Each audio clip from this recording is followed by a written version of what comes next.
Okay, well, we can probably think about getting started. And so yeah, it's exciting to welcome Chandra Turpen here today as our colloquium speaker. Chandra is a research assistant professor at UMD in the Department of Physics, and she is the director of the Maryland Learning Assistant Program. She holds a PhD in physics from University of Colorado in Boulder, and she specializes in physics education research and science education research. So Chandra's research draws from the fields of anthropology, cultural psychology, and the learning sciences, and she focuses on the role of culture in science learning and educational change. So we're really grateful to have this opportunity to hear Chandra talk today about the Access Network, which is an organization that supports vibrant interactions among students and faculty who advocate for equity work in the physical sciences. So thanks very much, Chandra.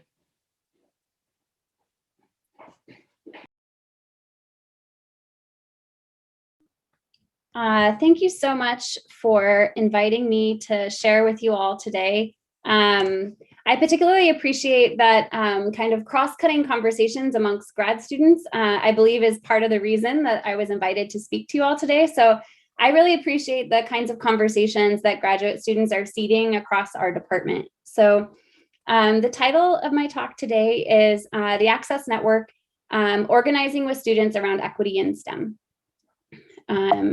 Okay. So that was a beautiful introduction, Megan. I appreciate that. I was going to say a little bit about myself. So I am a white cis woman. I grew up in the Bay Area of California and in the Rocky Mountains of Colorado. As Megan described, I studied physics and astronomy at Santa Cruz at University of California. And then I did my PhD in physics at University of Colorado Boulder, doing physics education research. And I'll tell you a little bit more about how I think about what that field is. And I'm currently research assistant professor here at UMD, and I've been here about a decade. And I helped found a program, we call them sites, called Equity Constellation within the Access Network. And I'm going to tell you a little bit about that organization. But first, I wanted to tell you a little bit about this field, which is a little bit new. It's a young field called physics education research. And it's a community of physicists with interdisciplinary expertise and science education scholars that engage in studying and designing learning environments, designing programs, and building organizations. The work of people in this community looks very diverse.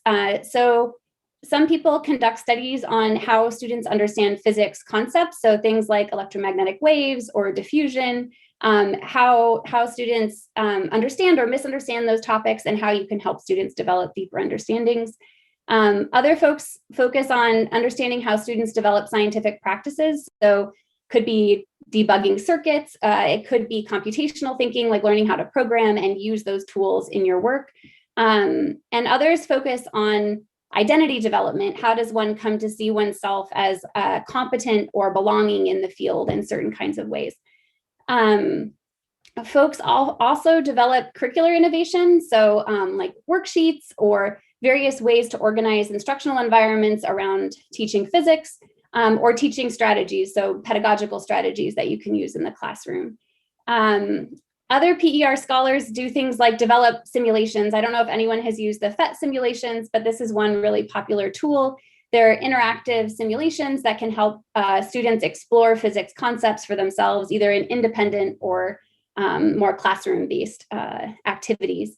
And so in this field, there is, I mean, in many other fields too, but theoretical work, experimental work, and kind of applied work where people are tinkering with new ideas and trying them out in learning environments and then trying to study the effects. And I thought I would just let you know that there are at least vibrant physics education research groups that I interact with regularly, and also really vibrant engineering education research groups here at UMD. Just to name a few, we recently just promoted 2 of our postdocs to faculty positions, so Jennifer Radoff and Aaron Soar, and we have close collaborations with folks in engineering also.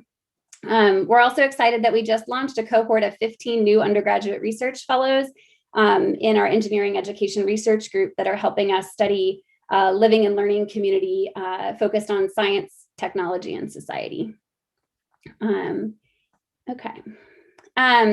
I also wanted to just briefly acknowledge a whole community of folks that I think with and that I learn with, and these are just a few of them. So Thomas Phillips, Alexis, Mary Chessie, Angela Little, goes by Angie, Vashti Swatel, Katamari Rosa, and Jesus Pondo. And these folks have really shaped my thinking around equity for sure. And then the talk I'm going to give today is focused on the Access Network. So this is a picture of us at an Access Network event. And I really want to emphasize that the network's outcomes are the result of a collective effort of over 100 faculty, students, and staff spread out across many institutions. And the scholarship I'm going to share with you all today was done in collaboration with all of these brilliant folks that are part of the leadership of Access. So Brianne Gutman, Joelle Corbo, Ben Pollard, Gina Kwan, and Fidel Emezcua. Okay, so now you know a little bit about kind of my field and where I'm coming from. I wanted to start out by just introducing the kind of topic. And I see improving equity as a central concern in the physical sciences. And for the purposes of this talk, I think of equity as referring to the fair distribution of opportunities to participate and learn. And we know inequity in our field is driven by racism, sexism, homophobia, xenophobia, transphobia, ableism, and other forms of structural oppression.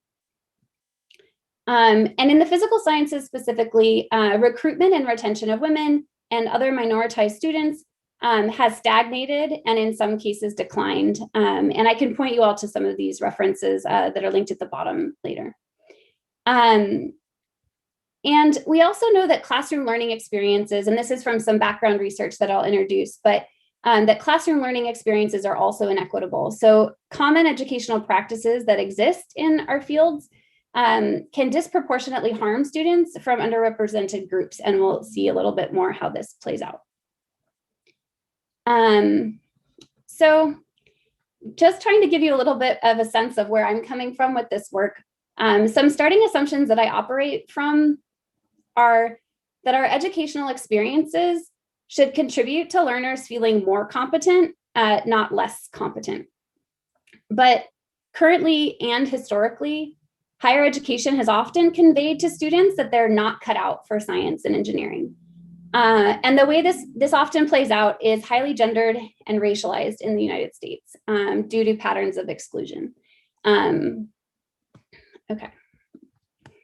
And based on this assumption and based on this foundational research, I think it has implications for our work as educators, that we should enter college classrooms with a sense of responsibility, with a sense that some of our students are in contested territory. They're contesting things in the process of trying to learn. And a sense that for some students, learning and becoming in STEM spaces is going to be a sensitive matter, like sensitive to who they are, sensitive to their identity. And so I'd like to invite you all to take 3 minutes, and I'm going to actually be quiet, and I'm going to even time myself to make sure that I give you all this time.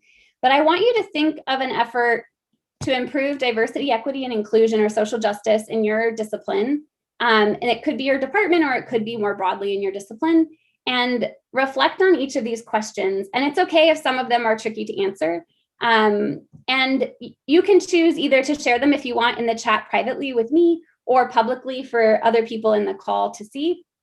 But describe what you see as the goal of that diversity, equity, and inclusion effort.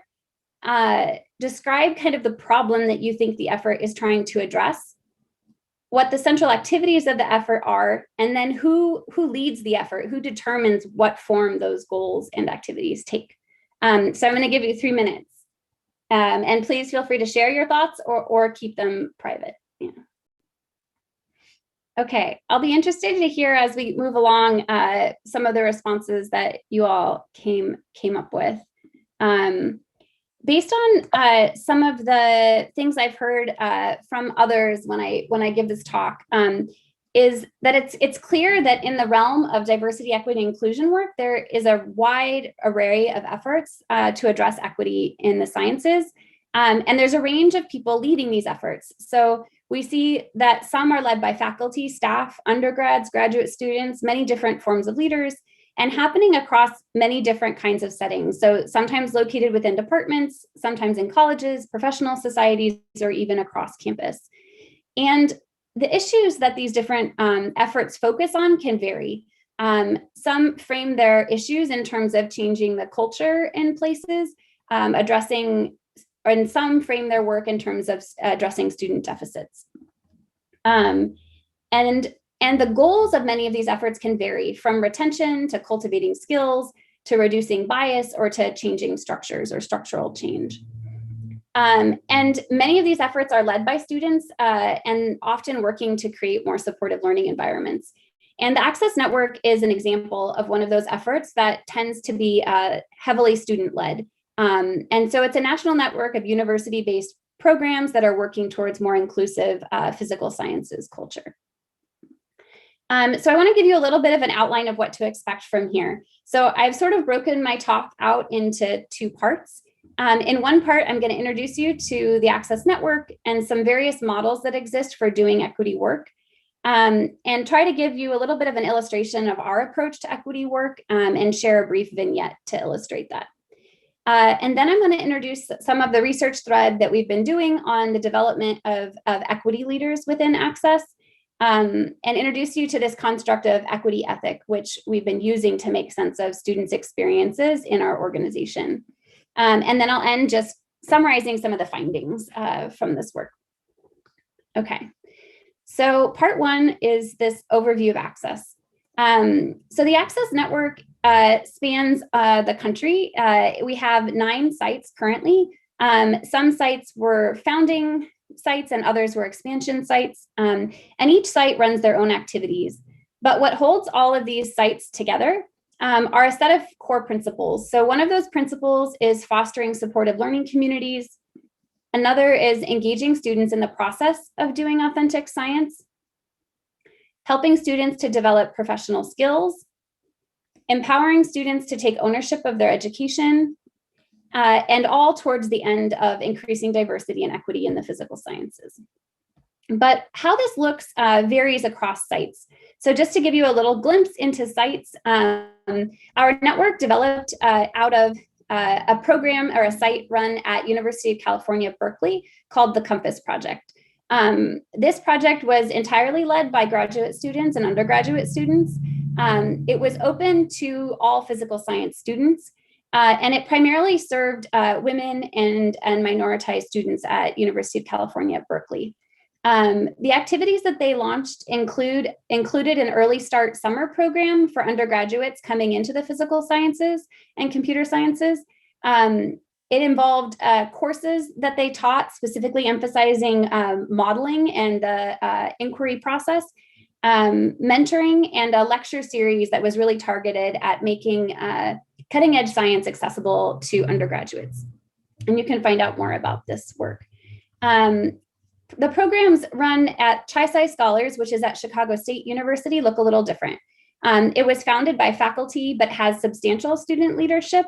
It primarily serves students in physics and chemistry. And Chicago State is a predominantly Black institution that mainly serves commuter students from the south side of Chicago. The activities there have focused on providing scholarships to students, mentorship, having social activities, providing research experiences, and then running summer retreats where students and faculty reflect together on what they'd like to see happen in their program. And then our program at Rochester Institute of Technology is called Impress. Impress was founded by faculty and staff, but also has significant student leadership. This program serves all STEM students, so it's open to students from any science and math and engineering major. They also have a focus on reaching first-gen students and students that are deaf and hard of hearing. That is a focus of RIT as a campus holistically also. The programs at Impress include a summer program. They have a really great course they've developed on metacognition, partially inspired by work at Berkeley. And they also have extensive kind of social activities for students that bring folks together. Okay, so what does the network do? If you have all this great work happening at the sites, like what is the purpose of having the umbrella organization? So the network's goals are to support equity in the physical sciences. And we do this by creating meaningful opportunities for students to lead equity efforts. And we work together towards a physical sciences culture where equity and justice are foregrounded. And so we do this through supporting collaboration among the sites, also by distributing and infusing resources into the sites, and by cultivating expertise in equity and education within the whole network. So I want to zoom back a little bit and think about, from these activities that you've gotten just a little bit of a taste of, how does Access think about equity? And I want to introduce this by contrasting Access's approach with other common approaches. So when many people think about trying to impact diversity, equity, and inclusion, a lot of folks focus on, you'll hear phrases like lack of preparation, trying to address student motivation or student interest. You'll hear about trying to impact students' sense of belonging. And often a lot of these accounts zoom in on individual students and orient to them as having some deficits in some way, and focus on trying to fix students. And the thing being acted upon is the individual student. And that sits in pretty substantial contrast with other models that take a more ecological approach, where people are focused on interactions between people and the culture within classrooms, the culture within departments, and how, in many ways, that causes or contributes to these other observations that we're making. And so I want to sort of illustrate how Access adopting a more systemic or ecological approach, like how that plays out in our organization. So the Access approach doesn't focus on individuals, like solely individuals. It takes a more coupled and systems view. And so we really focus on trying to change the system and not change the students. And I'm going to sort of map out how this plays out. So we often assume that there will be harmful cultural patterns that are emerging in the spaces that our students are moving through.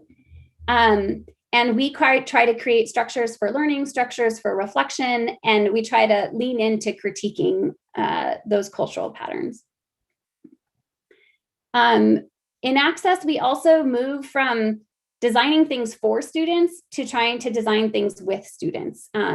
And so that they become our partners in trying to develop any kind of program, any kind of experience. And so we center student leadership, we compensate students for that leadership. We focus on cultivating agency and expertise in student leaders. And so that means they're paid, but then they're also mentored in those leadership activities. We also assume that individuals' needs and context will vary. As I gave you a little bit of insight into the different sites, we assume that people will need to adapt, and we try to support people in doing adaptation into new contexts. So people do documentation work and they share resources, but then there's infrastructure for having people to think with and talk with and trying to change it to make it fit for you in your context. We also focus a lot on sharing power among students, faculty, and staff. And so what this looks like in our organization is we operate from consensus-based decision-making. And if anyone has ever occupied a kind of Quaker-inspired space, like some of our meetings really look like this, where we don't move on until everyone is comfortable with the proposal on the table. And this makes things sometimes go slow, but it has a lot of benefits, which I could talk about later. And we also really work towards a lot of transparency in roles and responsibilities there.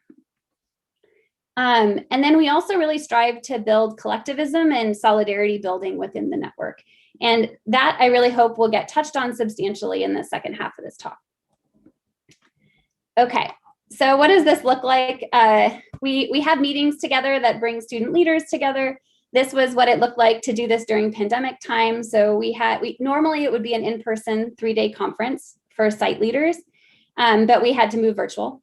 The whole assembly or conference is planned by a paid team of assembly fellows, at least one student leader per site, and they really determine the content of the conference. Like whatever kinds of workshops we're going to have, whatever kinds of talks we're going to hear are determined by those student leaders. And so we include workshops and parallel sessions. Some are focused on equity and social justice topics. Some are focused on kind of developing programs at each of their sites. We do community building events and socials, sometimes escape rooms even, which the students are really into sometimes. And then we do other kind of network level functions where we present a state of the budget and students inform and recommend how we should spend money that we have left to spend. And our students often even get opportunities to interact with our advisory board members at these meetings. Again, trying to give you a sense of what this might feel like if you were at an assembly. We've developed a kind of glossary of terms that might come up in diversity, equity, and inclusion work. And when people first arrive, not all the students are really deeply immersed and deeply familiar with this language, but the students have come up with really creative ways to structure this learning so that it's actually fun also. So students here are putting a label on someone's back with a word that they don't know what it is. And the goal of the people around them is to try to help them guess what word is on their back, but without telling them the word directly. So you have to define the word and describe the word in a range of ways. And then people can accrue more words as you get one, you get another word to work on. And so this is the kind of learning that is scaffolded, but also designed by students. Okay. There's other kinds of events that would happen at our meetings. Students have organized panels where people get to share and also hear from first generation college students and what that is like, what that experience is like. Hear from a range of perspectives on what it's like to be LGBTQ in STEM specifically. And then other kinds of workshops that are more focused on communication. In this Lego activity, one student would try to describe a structure from a different room and try to help another team build a replica of that Lego structure. This is just a short example of the kind of thing that students will report for us from coming out of the assembly.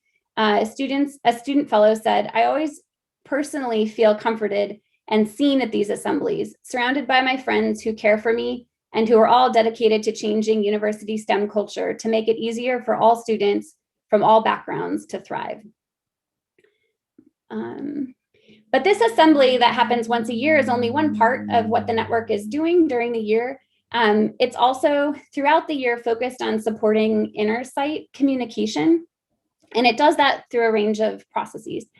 So again, we hire one student from each of these sites to serve as a network fellow, and their primary job is to oversee site communication, and again, they're paid for this work. They receive proposals or kind of mini grants for doing intersite travel. So we sometimes send students from one site to visit students at another site, usually to experience some kind of programming that they offer in hopes of bringing that back to their own site. We support sending students to conferences like SACNES. We've sometimes sent many student representatives from all of the sites to go to one meeting and also meet up when they're at that meeting. SACNES, for those who aren't familiar with it, is the Society for the Advancement of Chicanos and Native Americans in STEM, a really great meeting if folks haven't been to it. The network fellows also accept documentation mini grants and then make awards to people, which gives students money and compensation for documenting the work at their local sites. So when people are innovating, they can get paid to kind of put that into writing and to share it publicly. And then they also contribute to maintaining online communication channels like a blog, where they invite students to share their experiences if they traveled to another site or if they traveled to a conference, or if someone just ran a summer program, then they would share some of those experiences on our blog. And students are embedded in a range of other kinds of activities. We have task forces that have diverse membership, so central network leaders, but then also student leaders trying to think about how to responsibly expand to new sites, in what ways to expand our disciplinary reach, like do we move into mathematics departments or computer science departments, and why or why not? Also, how to responsibly grow our network leadership, like how do we select and on what basis do we select new leaders for our network? And so again, students inform all of those, the development, all of those organizational processes.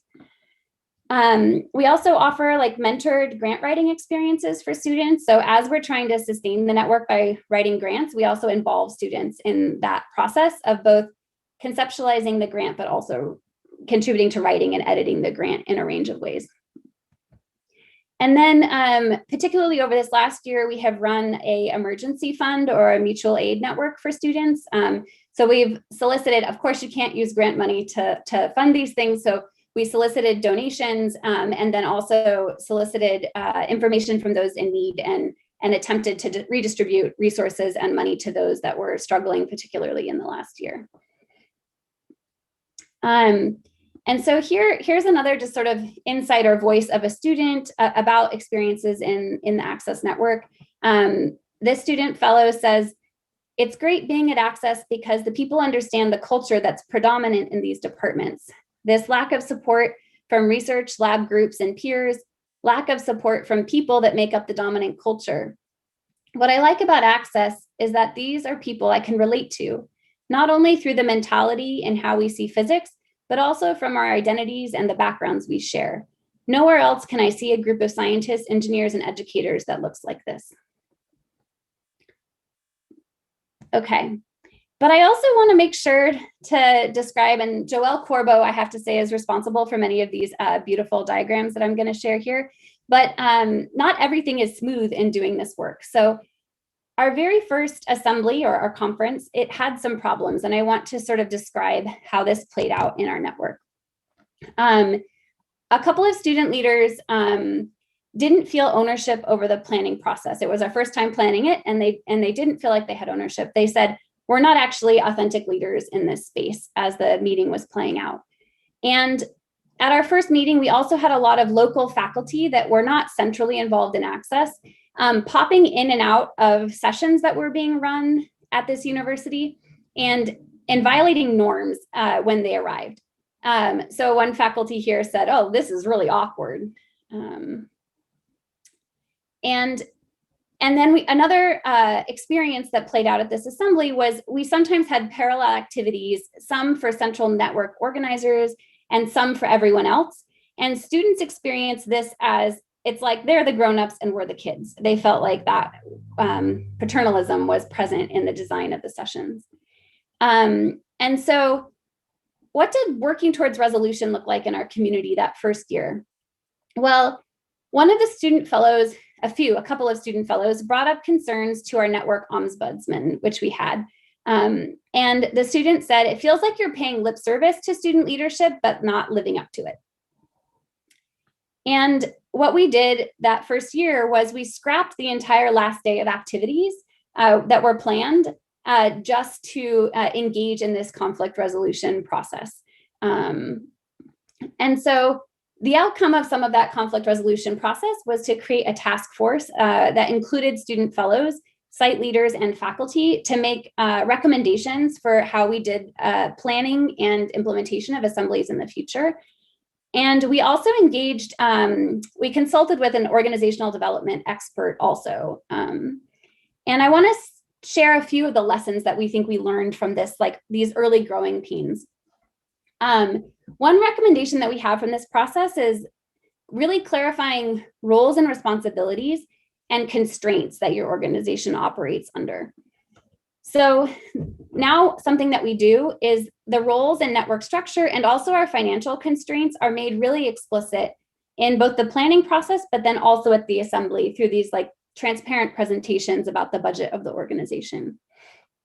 And we now have a new sort of norm and rule that every attendee at our events has to commit to attending some minimum amount of the assembly And that includes these opening sessions about norms. So you have to sort of understand the kind of space and what the rules, the ground rules are for participating in this space in order to attend. Another thing that we have learned from this process is the need to have a clear plan for conflict resolution. So in doing this work, we should assume that mistakes will be made and that conflict will arise and have a plan for how to address it. So we now, rather than having a single ombuds person, which is the model we started out with, we have a diverse ombuds team that fields concerns that arise during the meeting. And that ombuds team includes students. We also set aside time for an explicit whole group check-in every day of the meeting, every day of the assembly. So as mistakes are made, they don't snowball out of control and explode, but instead there's like many opportunities to voice that feedback. And so really, I think the lesson here is like anticipating that you'll make mistakes, recognizing the intellectual and emotional work that students put in to both developing and then sharing that feedback, and recognizing that honestly as a gift, like an opportunity for the organization to grow and learn. Okay. So I might take a couple minutes here. If anyone has clarifying questions before I dive into part two, I'm happy to take any kind of clarifying questions about Access Network now. I am going to stay after the colloquium time to chat informally. So yeah, if there's clarifying questions, please go ahead and put them in the chat and ask at this time.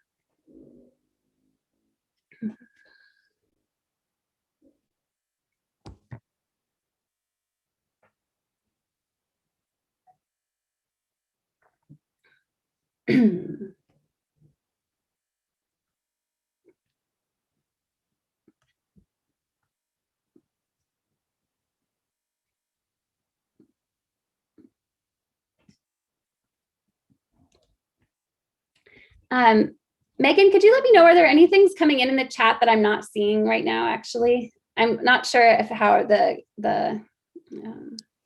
no, I don't think so. Okay. I have a question about, oh, here we go. A question from Mike Evans. What aspects of the approach might be adaptable to classrooms and department governance? That is a great question. Let me just save that to the end. It's too big. Sorry. Yeah. I think, yeah, we can save it till the end. I think it's a really good question. Yeah, let's save it to the end. So you said relevant to the classroom, but also departmental governance. Yeah. I do want to mention there are growing numbers of programs. So I'm part of the American Physical Society has a project called IDEA, and it's trying to mentor teams of people within departments to adopt a sort of shared leadership model that is not always common in departments, and to consider adopting some of this consensus-based decision-making within departmental governance. But for many of those teams, they have adopted those norms within a team setting, but have not yet spread that throughout departmental governance. So it's a mode of operation for like a subgroup or a subculture within the whole department, and they're working towards spreading it throughout many facets of departmental governance. Yeah, okay. Great. Awesome. Now I see the chat. So I will keep an eye on this. I think we should revisit this, especially thinking more about how to adapt some of these lessons to classrooms. I think we should definitely circle back to that in the discussion. Okay. So I think I'll take a moment now to tell you all a little bit about how our research suggests that students are being impacted and influenced by their experiences in Access. And this work was done closely with Gina Kwan and Fidel, who you see here. So the motivation for our research work in this area was that there are many of these student-led programs that aim to foster equity in the physical sciences, But little is known how student leaders come to engage in their equity work, the challenges they encounter, and the resources they draw on. So having a better understanding of how to support student leaders will be an important step in improving their effectiveness, but also will impact this ultimate goal of trying to see greater equity in STEM. So in this research work, we were drawing on a construct that a couple of scholars, McGee and Bentley, developed called equity ethic. And what we mean broadly by equity ethic, and again, this was developed by McGee and Bentley, is a principled concern for social justice and for the well-being of people who are suffering from various inequities. And in this scholarship, they describe equity ethic as having two components that sometimes overlap. One component is collectivism, which is a desire to help those within one's own community. And of course, we are all members of multiple communities, so this becomes hard to define. And then altruism, which is a desire to help those outside of one's community, so people that I'm not identifying with directly. And there's extensive research that shows that students' sense of social responsibility can feel in tension with students' disciplinary work. So, and this is well documented across many fields, scientific fields. And so part of our research interest then was, how does a student leader's equity ethic sit in relation to their professional practice or their professional work? And here we're thinking of professional practice as a set of interconnected activities that one engages in as a scientist. And that's more broadly than just the work we do in the research lab, but all of like the other forms of governance and teaching work and all the other kinds of communication work that we do as scientists. And so we're really interested in whether or not we can see an increase in alignment, an increase in the connectedness of these equity ethics with professional practice. So I'll tell you a little bit about our research questions, and then our methods are very based in and grounded in qualitative research. So our data is going to look like more quotations and words from students than anything else.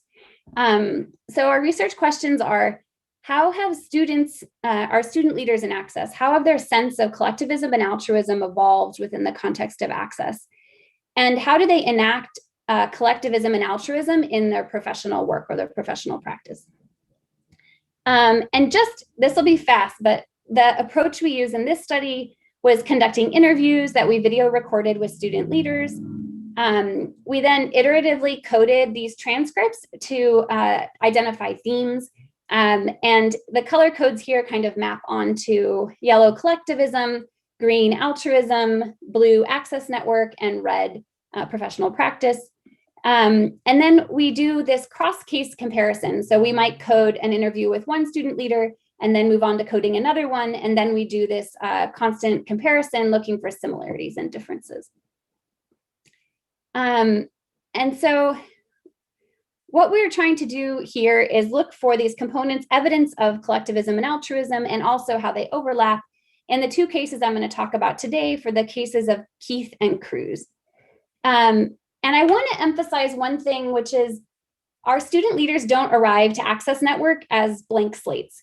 So they have an extensive wealth of prior experiences that have already shaped their sense of collectivism and altruism. And they come into the network with a lot of resources for doing this work.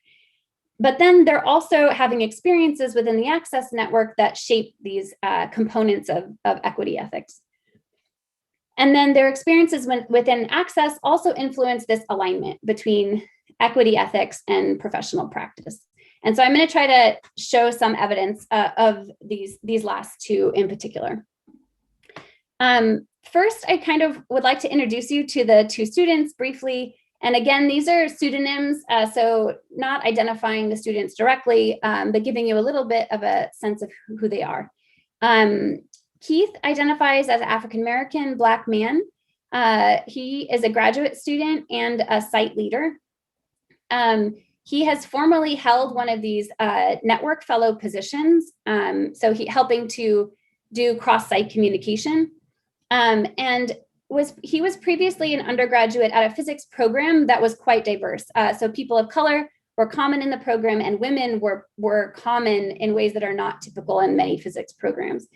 And he has experience leading programs to support equity work when he was an undergrad at that campus. Cruz is a Hispanic man who's a graduate student at a school that does not, so he's moved on to a school that does not have an access site, but he was a former site leader as an undergraduate, and is a former network fellow and identifies as a first-generation college student. And so you're going to get to hear a lot from these two students in the data I'll show with you today. But I wanted to give you a bird's eye view of some of the findings, the themes that came up, the kind of like the answers to these research questions before we dive into the quotations. So one, there are two ways in which we see access networks shaping students' equity ethic. We see students developing a commitment to cultural change in physics, and we see students developing a focus on cultivating supportive learning experiences for other students of color specifically. And then we also see students' equity ethics informing their professional practice, but in varied ways. So the kind of professional work that equity ethics are infusing into is different for each of these two cases. So I'll tell you a little bit about that. Okay, so when we think about this commitment to cultural change in physics, what does that look like? The quotation you see here is from our student leader, Keith, and this is what Keith shared with us. During the Access Assembly this past summer, we were sitting at the hotel lobby, and we were essentially talking about what exactly our big goal was in tackling problems like increasing retention in underrepresented minorities. And this conversation made it very clear to me that ultimately my big goal, which is constantly being reinforced by being part of Access and being part of my local site, is to have a big paradigm shift, like a cultural revolution in how people see science and specifically physics. Like, let's face it, if you think physicists and you go to anyone, like any person on the street, the figure that comes to mind is an old white guy. And it'd be cool if that wasn't the case. So yes, that big, lofty goal is entirely because I joined my site in Access. Shifting to see how Cruz articulated this, Cruz says, the issue of the whole field having a negative reputation, a bunch of super smart people that don't know how to communicate, and then when you don't get it, then they chastise you. I fortunately did not have those negative experiences, but I've heard stories. So those two things have really changed the way I look at the field. And it's demonstrated that there's a need to be people in the field to change that stuff. So after joining my site, I realized it's almost imperative that I stay in the field. And that way I could help make a difference in some way, maybe tiny, but in some way. So across these two quotations, and there's more evidence than this is just a taste, but both Keith and Cruz talk about how they want to see physics culture shift. Keith talks about physics as like racialized and gendered, and he expresses a commitment to contesting that racialized and gendered perception of physicists. And he attributes this commitment to this goal as in part due to Access in his site. Cruz articulates this a little bit differently. Cruz points to the kind of elitist or brilliance narrative that exists about physicists, and as well as physicists' inability to communicate. And he expresses a desire to change those perceptions by staying in the field. Okay, so I'm going to shift to talking a little bit about the second theme that we identified, which was a focus on cultivating supportive learning experiences for other physics students of color. The way Keith put this was, the typical kind of adversity that you hear about people of color have in the STEM field, I haven't had to face. And because I've had to, so to speak, smooth sailing, I want to enable smooth sailing for other people. I became aware primarily because the topics we discuss in our local site class are geared towards social and systemic issues that people of color and women face in the STEM field. I became far, far more passionate about doing something. This is my most active extracurricular activity that I do at my school, and I want to try to make it part of my career. The way Cruz puts this is a little different, or emphasizes different facets of the student experience. So Cruz says, I was already aware that first generation students don't necessarily have contacts on how college works. So I was more interested in helping people who don't have the resources, like parents who went to college, to really guide them through all this stuff. I came in and I learned very late about grad schools and jobs and just how intense the workload was. So they, the local site leaders, want to help students that don't have those resources. And that's more what I was going to put my time and effort into. But then we were in physics, so we just kind of stuck to physics, trying to recruit and then maintain Hispanic, Black, and female students. So when it comes to this theme, we see again, both Cruz and Keith expressing this desire to support other students of color. The way Keith puts this is wanting to enable smooth sailing. And he describes his Access site as a place where he learned more about others' experiences of marginalization. Cruz expresses collectivism, so a sense of in-it-togetherness, with other first-generation college students through wanting to help students gain resources and support for navigating spaces of higher ed specifically. Okay. This last theme has to do with taking action and connecting these equity ethics into students' professional practice. So what Keith really focused on here was, I have this deep appreciation for building strong organizations. And that's one of the reasons I like working with my site. One of the things we did this summer was to build the foundation for future iteration of Network Fellows. And I want to do precisely that, building a firm foundation for an organization to operate on. Because the whole point in creating these organizations is for the benefit of other people. And especially now, my site, where our goal is really to increase retention, if after 4 years, a certain cohort of graduate students leave and the entire thing falls apart, then whatever efforts that cohort had made to establish this program were for naught. So then the idea is to establish an organization that can continue to thrive and to provide the opportunities that the founders sought out for many more cohorts to come. Cruz focused a little differently, finding connections with his equity ethic and his teaching practice. So Cruz said, I wanted to make my teaching friendly. But then I think after being part of Access, the adjective that I would not have probably said would be inclusive, but it's something that you have to really be mindful of. And so I didn't really think about it if I didn't really think about it, then I couldn't really implement it.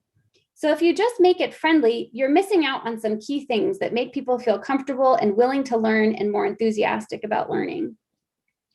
I remember going to some workshops about specifically taking on different issues and different people's perspectives and things that I didn't really, I don't know, because what it's like, I didn't know what it's like because I'm not them. So I am a little bit more mindful thanks to Access, but not necessarily understand someone else's experience or their issues, but being able to somehow connect that to your own. And I think that definitely feeds into the teaching. So when it comes to connecting equity ethics to professional practice, we see both Cruz and Keith doing that, but in different ways. So Keith focuses on having his equity ethic inform his work to build strong and sustainable organizations so that students can benefit from his site in the long term. And Cruz focuses on having his equity ethic inform his teaching practice. And he describes shifting his teaching perspective from being one of being friendly to being inclusive, and working to find these points of connection to his students' experiences. Okay, so that's all the data. I know that quotations can be heavy and it's a very different form of data, but shifting out to the kind of bird's eye view, we saw evidence here in these quotations that Access supported Keith and Cruz in critiquing and challenging the current state of physics culture. We also see that Access was a space where Keith and Cruz strengthened their commitment to creating supportive learning experiences for other students of color, and both integrated their equity ethic into their professional practice. So Keith with a focus on creating sustainable equity-focused organizations, and Cruz in creating inclusive spaces for undergraduate students in his classroom. So just to try to then pull these two parts of the talk together a little bit, I've sort of introduced you to the Access Network as this set of 9 university-based programs that are dedicated to improving equity in STEM. I've described a little bit how inequities are cultural issues. And so any equity work that really solely focuses on individuals is going to be insufficient. And Access as an organization supports equity and cultural change through centering student leadership, critical reflection, and community building. And I've sort of introduced you to this idea of equity ethic, again, from McGee and Bentley, as students' principal concern for social justice. And we see evidence that Access supported students in refining their equity ethic, and then also bringing that equity ethic into their professional work. And we see this opportunity, having this opportunity to link one's equity ethic with one's professional work can help students to both continue in, but then also transform the discipline. And I think you saw some of that in the data that I presented. So the big picture here is Access culture, and I hope I gave you a feel for what that is, really contributes to students building capacity for doing equity-focused cultural change work and enables students' cultural change work at their local sites. So they're taking some of this and moving it into their professional work at local sites.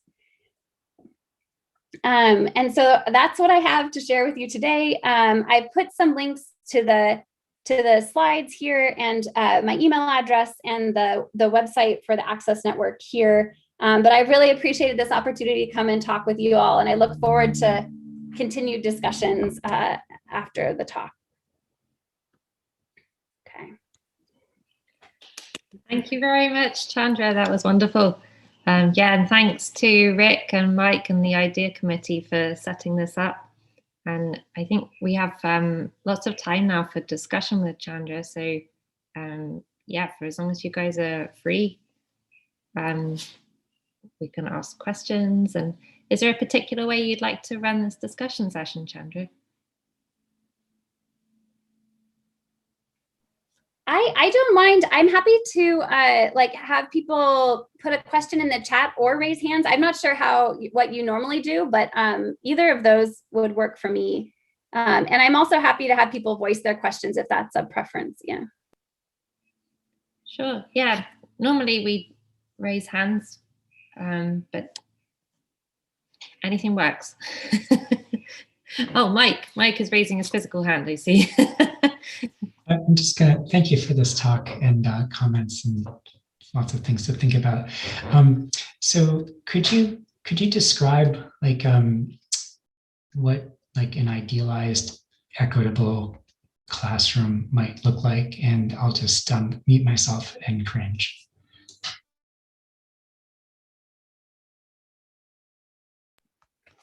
Yeah, that is a great question. And I think part of what we try to do in Access is even develop our own imagination in that regard of like trying to reimagine what classrooms could look like. So I'm not going to have a perfect answer. But one of the things I think about is changes to like who's in the room. Like if you go into a classroom of physics majors, you're going to see less than 20% women, for example. And so I think the who's in the room would be dramatically different. I think everyone in a classroom community would be more attuned to like status and power differences that can emerge in the classroom. So one dynamic that is not very equitable that can emerge is a lot of posturing in classrooms of trying to be the first one to answer the question and the one to know all the answers. And how do we disrupt those the posturing that is about status and power, and have the science talk that emerges in classrooms be more about helping one another learn and also building scientific models together and refining scientific models together. And so it requires us, both peers to be able to orient to this, but also educators to have a toolkit for like intervening on when these kind of power bids are happening and how to intervene to sort of minimize power differences in the classroom. I also think a more inclusive classroom, it would also We'd also see changes in whose ideas and whose scientific work is represented in the classroom.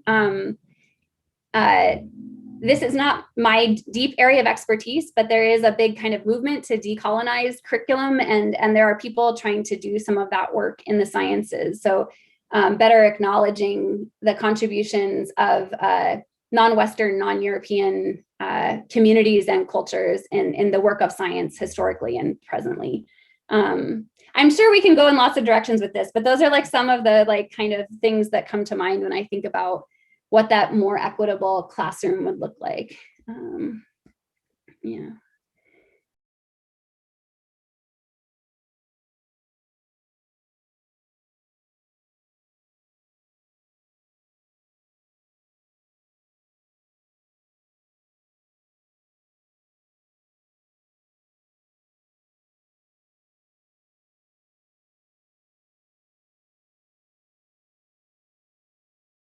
Yeah, I'm happy to have anyone who wants to unmute or put any more questions out. I'd be happy to chat more. Yeah.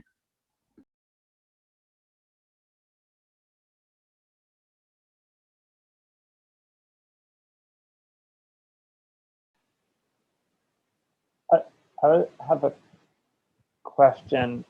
So do you have any advice for building, I guess, a professional practice in education research when you don't come from that background, right? So as someone who's finishing up their PhD, hopefully in the next few months and moving on somewhere else, and this is kind of equity work is something I'm really interested in and something I want to keep doing, but also start to think about it from a research perspective as well, and not just a practice.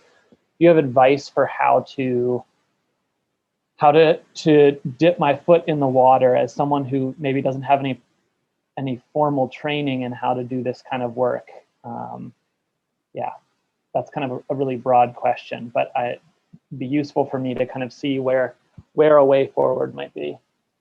Yeah, I would have to do a little bit of digging and research for the geosciences. I know there are some like geoscience specific and geology specific education research groups. In the physics education research realm, there are like many groups that hire people with like traditional physics training, with the understanding that like they will provide professional development and like mentoring in learning to do the education research work. It's starting to change a little bit, like as more and more PhD programs in this field like emerge. Like sometimes it's harder to get your foot in the door if you don't have some background, but I would expect that it's probably true in the geosciences too, that there are people who would be advertising postdocs that have some programmatic or educational program work or like teaching work coupled with some research or assessment and evaluation work. And so I think one way to kind of get your foot in the door is to start out doing things that are around assessment and trying to better understand how some classroom setting is functioning and how you can build claims about how it's working or not working based on evidence that you can gather about from the program or from people in the program. And then I think there's many people in the College of Education that teach really great classes, like that would reach maybe like first year doctoral students in education that could be accessible to people from other fields, and that are often really open actually to having people from other fields come and take classes with them.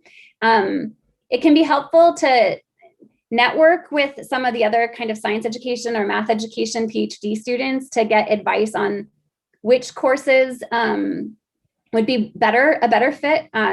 Some courses are very much trying to like teach you the canon, I mean, this is true in every field, like, and it's a really deep dive into the canon. And then there's others that are kind of more practitioner, trying to give you like a bird's eye view of the field and give you tools you can use right away. I think our campus is also part of CERTL. It's like Center for the Integration of Research, Teaching and Learning. They also sometimes offer something called Teaching as Research projects that they scaffold through CERTL. And so if you have an opportunity to teach as a graduate student, you can sometimes take on some of that professional development work through CERTL. So you kind of get to tinker with education research in the context of trying to understand how your own teaching is working, and things like that. I think our group is also pretty open, like to talk to like supporting people. And like, so I sometimes I have an astronomy graduate student right now who is like sitting in on one of my research projects, and they're in their last year of finishing their dissertation work in astronomy. And so I'm really open to having people sort of apprentice by being peripheral to a project. And there could be other opportunities like that that are more solidly in geology or in the geosciences. Yeah.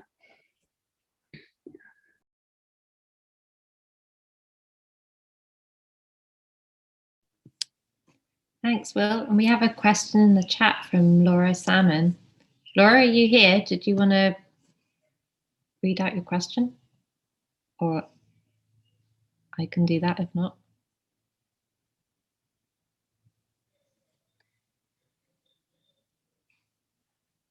Okay, so Laura asks about basically you've got a lot of enthusiastic, doesn't have a mic. Okay, so yeah, the Access program is seems to run on the enthusiasm of lots of students, but one issue is that the students tend to be transient. And so how are you involving faculty and staff to make the program? Yeah, this is a really great question. One of the things that a lot of student-run organizations struggle with is like mentoring and onboarding new cohorts of students into things that have gotten established. And this is one of the things that I think the network really does a good job of, because these assemblies, the meetings that we run are often young undergraduate students or early graduate students' first exposure to what this programming is all about. And so the network level experiences create different kinds of on-ramps for new student leaders to become more active in their local sites. And so the burden isn't entirely on local student leaders to like recruit and then mentor the new student leaders. Some of that mentorship work is distributed across the leadership of the network, which is really nice. I think one thing our network has struggled with is many of the faculty and staff, not all, but many of the faculty and staff in the leadership of our network are themselves in more precarious or like temporary positions, like grant funded positions and things like that. And so I think we have a couple of young tenure track faculty and one tenured faculty, but like most of the people that lead the network are in less permanent and stable positions. Yeah.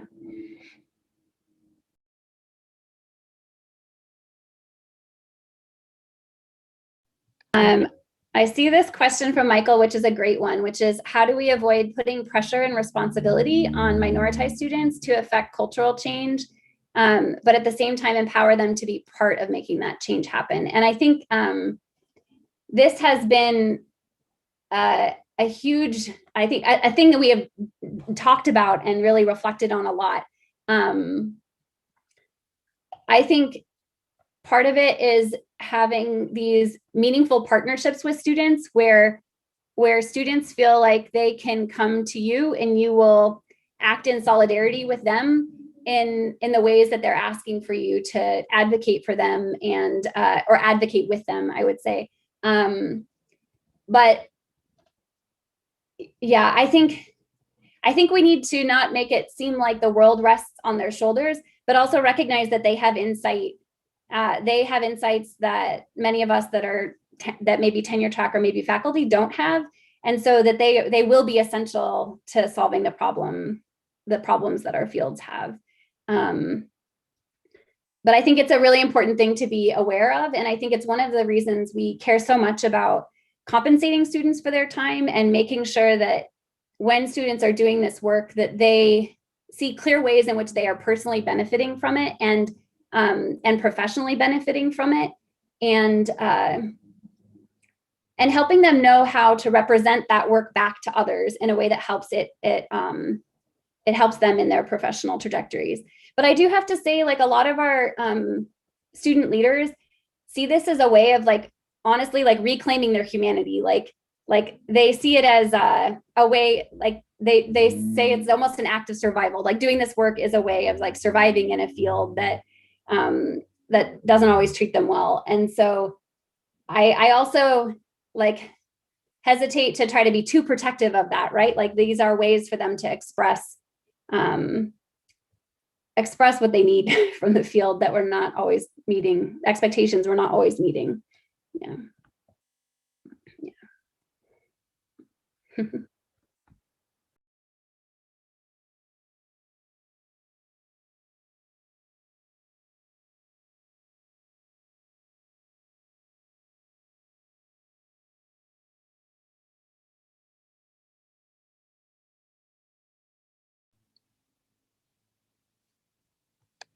You mentioned that some of your work is in elementary schools, and I was kind of interested in hearing about that perspective and how it's different when you're dealing with little kids rather than young adults.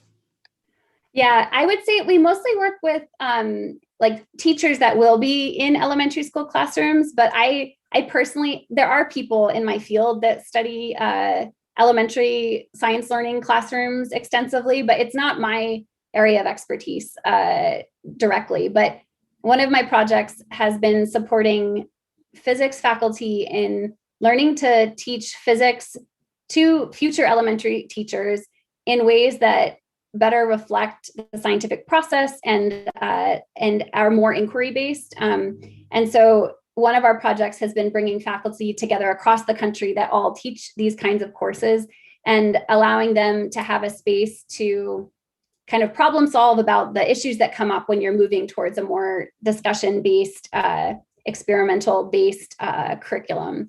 And so that's one of the projects I think I was mentioning briefly, but yeah.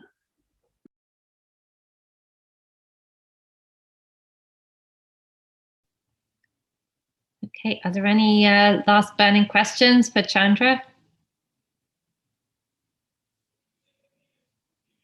If not, I think we should thank Chandra again for a really, really interesting talk. Yeah, thank you very much.